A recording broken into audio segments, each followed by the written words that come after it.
What's up guys, Peter here from Reviews on Anything, and welcome from my terrace in sunny Holland.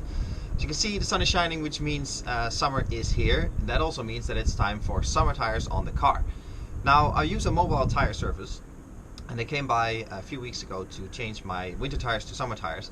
And the guy was pretty shocked that the summer tires that I used to have on the car were in such a bad state that he even refused to put them on the car. Pretty alarming, as you can imagine, and quite the flaw from the garage I used before, not to mention that, because obviously I would have bought new ones by now.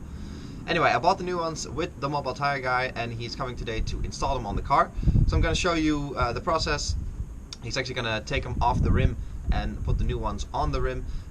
Obviously install them on the car, take the winter tires off, and then we're going to go for a drive to see how they feel, what the difference is with winter tires, and overall sort of to give you an impression on what these tires are all about. So let's get right to it. The tire guy is on his way, so let's go outside, get the car outside and get started.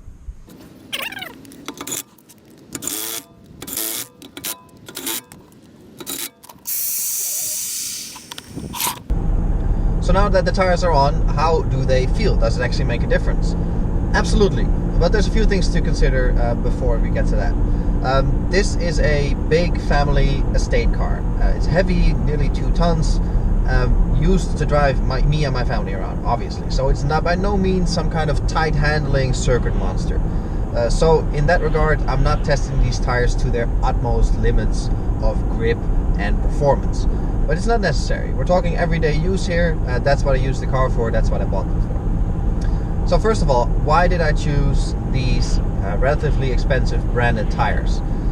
2 reasons there actually. I've been doing this product testing for quite a while now, and almost without exception, it is the branded premium product that is always better. When it comes to tires, you want performance. It is your contact patch with the road, so anything from performance from your engine to performance from braking, grip when the weather is not so good, it all has to do with your tires. So it's not a place to save money. It's like saying, oh, I got the budget brakes. You don't do that. So that's why I got the branded tire. I got this tire specifically after I asked Frank, the tire guy, to make a selection for me, because it is a tire that is designed for the loads that I'm going to put it on and then some. So it's a tire specifically for heavy cars and for fast speeds. I have family in Germany, so I go there a lot, where the speeds on the highway are generally higher than here in Holland. The tires are rated to 270 kilometers an hour, which I will never do, but it's good to know that when I'm doing 200 that there's still performance left in the tire, that I'm not pushing the tire to what it can absolutely take as a maximum load. So that's a nice peace of mind, and it's also nice to know that the tire should easily be capable of handling the loads that I'm going to put on it. So that's why I picked this premium, relatively more expensive tire. So how does it feel here in the real world, in everyday use? Quite different actually from the winter tire, because the winter tire is obviously a softer compound tire, and there's quite a significant difference, especially when braking. The winter tire with these higher summer temperatures felt very soft when braking. You got a soft sort of feedback from the wheels and from the brake pedal. It will still, decelerate the car obviously, but you could clearly feel that the tire was not happy in that higher temperature environment under that situation. I caught myself a few times when the tires were just on, braking for a traffic light for example, and actually slowing down much more than I was anticipating. Just because the tires have a much better grip on the road and much better feel. They're wider tires as well, by the way, so that will help as well.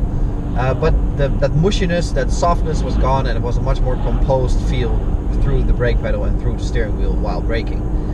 Now I'm sure the same goes for acceleration as well, because the same principles apply here.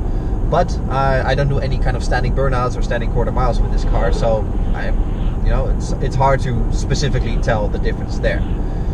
The other difference is obviously in cornering, especially coming off the highway when you're doing, with a bit more speed. You can really tell that the car grips better in those corners, especially those longer corners coming off the highway.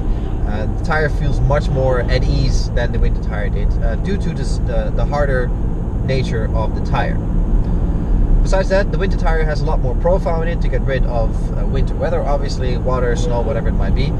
And this tire doesn't. And you notice that both in the sound of the tire, this is a much more quiet ride, or relative obviously, but you can definitely hear the difference. the winter tire is louder at this temperature, making it more relaxed inside, especially on longer journeys. And the other thing is that this tire uses less fuel.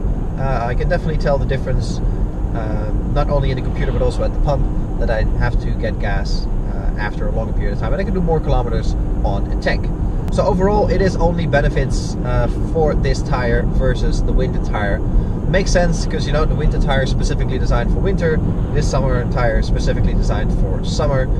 It is now summer, so obviously this tire is much more at home. I can certainly recommend that this specific tire.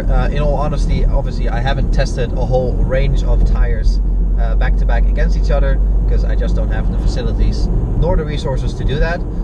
But using this car every day on a variety of surfaces and in a variety of circumstances, from city roads to German unrestricted autobahns, I do get a good feel of what the tire can perform. Even in a non-performance vehicle like this one, you can clearly tell the difference, and all in a positive way as far as I'm concerned. Something I'm definitely going to keep an even closer eye on is the tire pressure, because Frank the tire guy reckoned that the damage on the old tires might have had something to do with tire pressure, and I'm also going to get the car realigned soon to make sure that that is all okay as well. The price, is it worth it? I think so. I would pay €1,000 per tire if that is necessary to guarantee a good, stable and safe ride. Like I said before, I don't think tires is something you should save money on. I don't think it makes any sense because it's such a crucial part of safety, of performance of your car, especially in a situation like me when you're driving around with your family in the car. You don't want to cut corners there, and like I said, it's like buying budget brakes. That is probably the dumbest thing you can do as well. So definitely worth it for me, and I think the upgrade in performance, ride comfort and sort of overall happiness while driving is certainly worth the money. Not to mention that I don't drive any kind of crazy kilometers a year, so these tires will probably last me 4 or 5 years anyway. So if you spread the costs over that time period, it is not that bad. This was it for this video. Hope you guys enjoyed it. Please give it a thumbs up if you did, and don't forget to subscribe to our channel. That always helps us out a lot. And until then, I'll catch you guys in the next one. Cheers!